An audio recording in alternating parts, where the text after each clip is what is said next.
I never thought the hands that once reached for me in the night would be the same hands that signed me away. My name is Eleanor. For 47 years, I lived in the same white house on Maple Ridge Lane, the house my late husband, David, and I built with love, sweat, and every dream we ever shared. We raised 2 boys there. I baked birthday cakes in that kitchen. I bandaged scraped knees on the porch steps. I whispered prayers over their beds when they were sick. That house wasn't just walls and a roof. It was my heart with a foundation. After David passed 5 years ago, I thought my sons, Michael and Ryan, would be my comfort. They were all I had left. Michael, the eldest, always so ambitious. Ryan, the charming one who could talk his way out of anything. They visited on Sundays, brought flowers, and told me they loved me. I believed them. Then came the day everything began to crumble. It was a Tuesday morning. The boys sat me down in the living room, the same room where we used to open Christmas presents. Michael took my hand gently, his voice full of concern. "Mom, we're worried about you living here alone. What if you fall? What if something happens and no one's here?" Ryan nodded, eyes misty. "We found a beautiful place, Mom. Sunny Meadows. They have activities, nurses around the clock, and 3 meals a day. You'll make friends. You deserve to be taken care of." My heart squeezed. I was 74, not helpless, but their worry felt like love. They promised it would only be temporary, just until they could arrange better help at home. They said they would handle everything. They even cried when I hesitated. So I agreed. I packed a small suitcase with my favorite cardigan, David's old watch, and a photo album. As the car pulled away from my house, I looked back through the rear window and felt a strange ache. But I told myself it was just a mother's worry. What I didn't know that day was that I had just walked into my own betrayal. The first week at Sunny Meadows wasn't terrible. The room was clean. The food was soft and bland. But by the second week, the calls from my sons grew shorter. "Busy at work, Mom. We'll visit soon." Then the visits stopped altogether. I would sit by the window every Sunday, wearing my best blouse, waiting.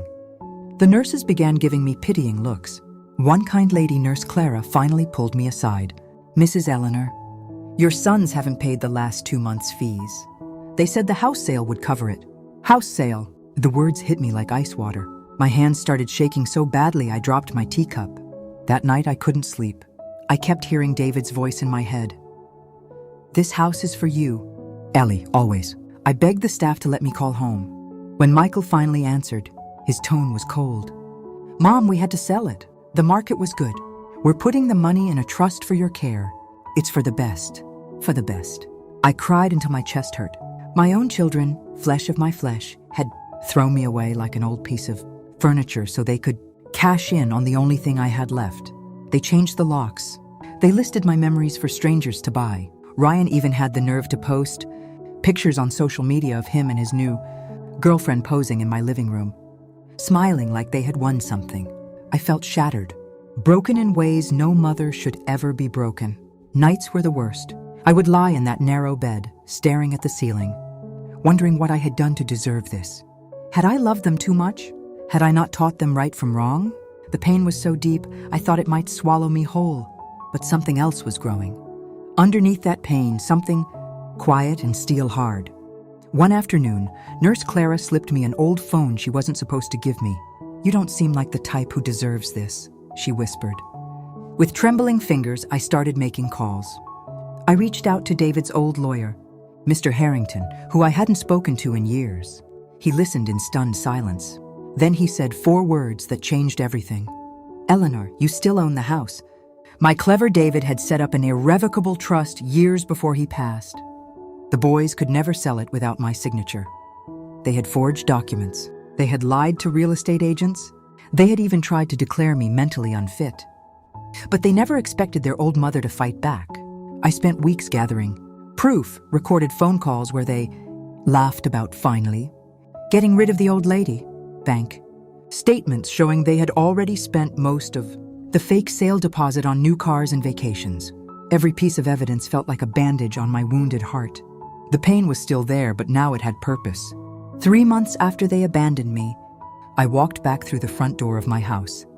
They were there, Michael and Ryan, packing up the last of my things, laughing like thieves who had gotten away with it. When they saw me standing there, suitcase in hand, dressed in the same cardigan I wore the day they took me away, Their faces went pale. "Mom?" Ryan stammered.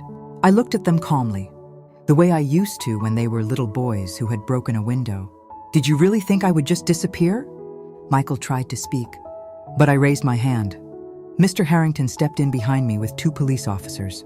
The forged documents, the financial fraud, the recorded admissions. It was all there. I watched their world crumble the same way they had watched mine. They begged. They cried. They said they were sorry. But sorry doesn't rebuild trust. Sorry doesn't erase the nights I spent wondering if my own children hated me. The house is mine again. I live here now with a wonderful live-in caregiver who actually respects me. Michael and Ryan face charges. They lost their reputations, their fake sale money, and most importantly, they lost me. Sometimes, late at night, I sit on the porch where I once rocked them as babies, and I let the tears fall, not because I'm broken anymore, but because I survived.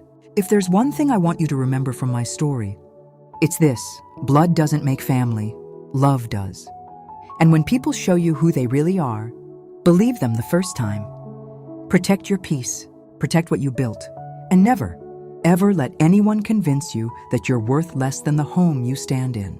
Because sometimes, the quietest mothers have the loudest comebacks. Thank you for listening to my story. If you've ever been betrayed by the ones you loved most, know that you're not alone. Drop a comment and tell me I read every single one. Until next time, stay strong, stay wise, and never forget your worth.